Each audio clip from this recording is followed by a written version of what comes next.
आज हम बात करेंगे हेयर लॉस के बारे में, पर शैम्पू, ऑयल या पीआरपी के एंगल से नहीं। आज हम हेयर लॉस को बॉडी के पर्सपेक्टिव से समझेंगे, क्योंकि एक बहुत इंपॉर्टेंट बात है जो पेशेंट्स को कोई क्लियरली नहीं समझाता कि हेयर लॉस सिर्फ स्कैल्प की प्रॉब्लम नहीं होती। जिम को हेयर लॉस का विलन बना दिया गया है। हेयर लॉस अक्सर बॉडी के अंदर चल रहे इम्बैलेंस का सिग्नल होता है।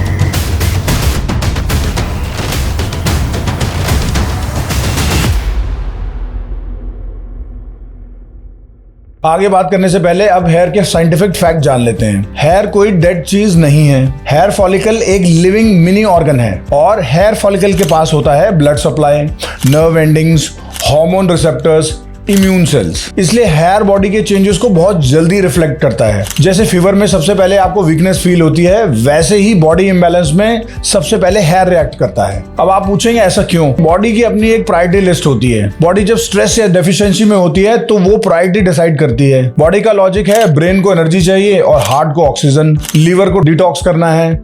तो हेयर सर्वाइवल के लिए जरूरी नहीं होता। आयरन थोड़ा कम हुआ तो हेयर गिरता है, प्रोटीन एब्जॉर्प्शन कम हुआ तो हेयर थिनिंग शुरू हो जाएगी, और अगर स्ट्रेस बढ़ा तो हेयर शेडिंग स्टार्ट हो गई। सो हेयर लॉस एक अलार्म है, पनिशमेंट नहीं। अब आते हैं एक बहुत ही इंपॉर्टेंट टॉपिक पे, but least talked about, gut health. देखिए, जो न्यूट्रिएंट्स हेयर को चाहिए वो हेयर तक तो डायरेक्टली पहुंच नहीं सकते, उनको पहले गट से एब्जॉर्ब होना होता है। और अगर गट हेल्थ ठीक नहीं होगी तो वो एब्जॉर्प्शन ठीक नहीं होगा। ऐसे कुछ न्यूट्रिएंट्स जो हेयर को चाहिए होते हैं उनमें है proteins, iron, zinc, vitamin B12, biotin. अगर गट हेल्दी नहीं है, चाहे आप नॉर्मल डाइट लें या उसके ऊपर सप्लीमेंट लें, उसका कोई फायदा नहीं होगा। कॉमन गट इश्यूज जो हेयर लॉस बढ़ाते हैं उनमें नाम है acidity, gas, bloating, irritable bowel syndrome जिसको IBS भी कहते हैं आप, फ्रीक्वेंट एंटीबायोटिक्स, पुअर डाइट और इरेगुलर मील्स। इसलिए जो लोग कहते हैं कि भाई डॉक्टर साहब हमारे रिपोर्ट्स तो नॉर्मल हैं बट फिर भी जो है हेयर लॉस रुक नहीं रहा, तो मैं उनको बोलता हूं कि आपकी रिपोर्ट्स नॉर्मल हो सकती हैं बट आपकी गट हेल्थ नॉर्मल नहीं है। अब हम बात करते हैं स्ट्रेस पे। देखिए, स्ट्रेस को हम यूजुअली इमोशनल प्रॉब्लम मानते हैं,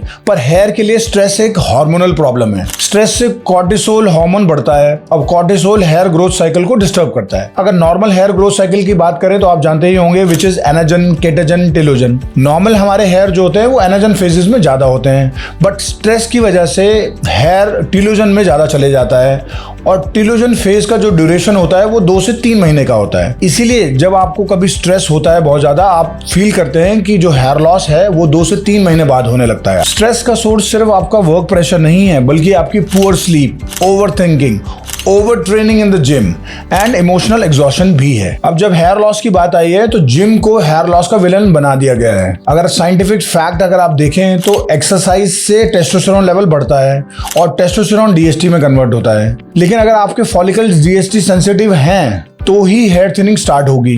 तो जिम हेयर लॉस क्रिएट नहीं कर रहा है, जिम सिर्फ जेनेटिक टेंडेंसी को एक्सपोज कर रहा है। देखिए, अगर आप जिमिंग कर रहे हैं तो आप ध्यान रखें कि आप ओवर ट्रेनिंग ना करें, क्योंकि ओवर ट्रेनिंग से कोर्टिसोल लेवल बढ़ता है, रिकवरी कम होती है और स्लीप डिस्टर्ब होती है। हेयर लॉस ऐसी सिचुएशन में ट्रिगर हो सकता है। सो ओवर ट्रेनिंग आपके हेयर के लिए टॉक्सिक है। अब समझते हैं क्यों आपकी लोकलाइज्ड मेडिकल ट्रीटमेंट जैसे PRP, GFC, हेयर सीरम्स या मिनॉक्सिडिल काम नहीं कर रहे। देखिए, हेयर एक सेंसिटिव पार्ट है बॉडी का, और अगर बॉडी में गट हेल्थ वीक है, स्ट्रेस लेवल हाई है, स्लीप पुअर है या हार्मोनल इंबैलेंस है, तो हेयर पे डेफिनेटली इफेक्ट होगा। ये तो वही बात हो गई कि आप पौधे को फर्टिलाइजर दे रहे हो बट आपकी सॉइल ही खराब है और उसकी कोई ट्रीटमेंट नहीं कर रहे हो। अब उसका रिजल्ट ये होता है कि आपको इंप्रूवमेंट जो मिलेगा वो टेम्परेरी होगा और हेयर फॉल बाद में फिर से शुरू हो जाएगा, and then of course the patient will get frustrated. मैं हेयर लॉस को एक सिस्टमिक कंडीशन की तरह ट्रीट करता हूं, जिसमें हम इंटरनल हेल्थ जैसे कि gut correction, nutrition, absorption, stress and sleep regulation को ध्यान रखते हैं। हार्मोनल इंबैलेंसेस जैसे iron, vitamin D, thyroid, DHT sensitivity को चेक किया जाता है। स्कैल्प की मेडिकल ट्रीटमेंट्स में जैसे PRP, GFC, एक्सोसोम्स ट्रीटमेंट किए करते हैं और उसको मेंटेनेंस तक लेके जाते हैं। तो जब आपकी बॉडी, हॉर्मोन्स और स्कैल्प एक साथ ट्रीट होते हैं